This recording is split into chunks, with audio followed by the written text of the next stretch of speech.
From K-pop idols like BTS, who have won fans worldwide, to Korean dramas that will make you grab tissues 1 minute and laugh the next. From Seoul to Brooklyn Center, everything Korean is on trend. The Northwest Metro has a growing Asian population. In Brooklyn Center, 19% of the population is of Asian descent. Reporter Sonia Goen shows us how a Korean church is making an impact in the community. Osseo che 이름은 Sonia Goen입니다. I discovered the Korean Presbyterian Church of Minnesota while out covering another story. I was able to read this sign, which is in Hangul, because I'm studying Korean. I was so surprised to learn that one of the largest Korean churches in the state is located right here in Brooklyn Center.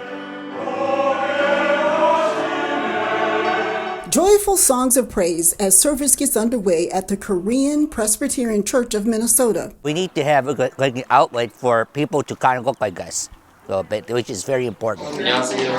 For more than 40 years. I go to a school where there's not a lot of Koreans, and it's nice to be surrounded by people that are like me. It's been a place where people can reconnect with their Korean heritage. So I've been coming to this church for 25 years. Lauren Bay moved to the United States from Seoul when she was 8 years old, and now she's a church leader. There used to be 2 Korean Presbyterian churches for a while, but they came together as one. The place of worship has several ministries. One service is in Korean. Mostly first-generation Korean Americans, immigrants that have worked really hard. The other in English. Help us to hear your voice today. In the Twin Cities, we are the only church in a Korean church that has an English ministry. Which is helpful for second and third generations who aren't fluent in Korean. It's hard for me to understand like a fast Korean sermon. So I can understand while also being part of like a Korean community. Members say the church is a shelter from hatred Asians sometimes face. Certainly it doesn't protect you, but it is a place where you can feel like you belong.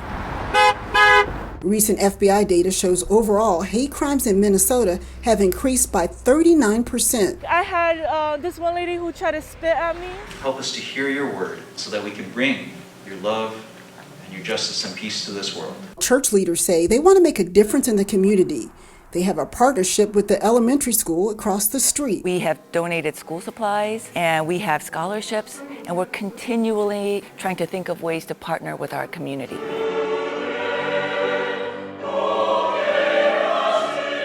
The church is a cornerstone of support for immigrants and others who want to experience and celebrate Korea's rich and diverse culture. I believe that this ministry needs to be here for the future of our community. In Brooklyn Center, Sonia Goen, CCX News.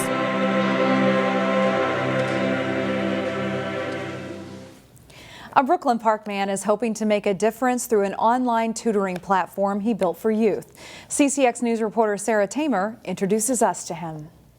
Konduct Coach Learning is a coding platform that we started back in 2018, and our goal was to originally teach 100,000 or more students how to code. Clifton Manna knows from experience equitable education is essential. The concept came up, just growing up in a community where there's a lot of chaos. We didn't have access to resources, mentorships and things of that nature and stuff. It's why the Brooklyn Park entrepreneur started Konduct Coach Learning. There's actually a huge demand for this. An online coding platform now offering all subject tutoring. The concept came about early March of 2022. A parent reached out to me like, okay, I see that you guys are teaching students how to code and stuff, but is there any possibility that, you can teach my son math and reading? He's currently struggling within these specific areas. Demand fueled the idea, but Manna credits his mother for his passion. She grew up in a native traditional West African home back in Monrovia, Liberia. When we moved here in early 1999 and stuff, she took this idea of perfecting her craft in cooking, and she started a community-based organic restaurant. And through there, I got my early introductions into entrepreneurship. Manna is hoping the platform will inspire youth to pursue careers in technology, while simultaneously helping to bridge the education gap. To provide affordable, all subject and quality tutoring to all students of all race, background, and ethnicity. What ultimately are you hoping to accomplish with this website? Our goal is, to reach the masses, honestly, to reach the masses. We see like there's a definite need for this. In Brooklyn Park, Sarah Tamer, CCX News. The platform will officially launch in June. And for more information, you can check out our website, ccxmedia.org. Crystal Police are hosting a public seminar to try to reduce catalytic converter thefts. Nationwide, we've had, in the last 4 or 5 years, it went from approximately, 15 to 1,600 total thefts of catalytic converters in the entire country. Now we're up towards 26,000.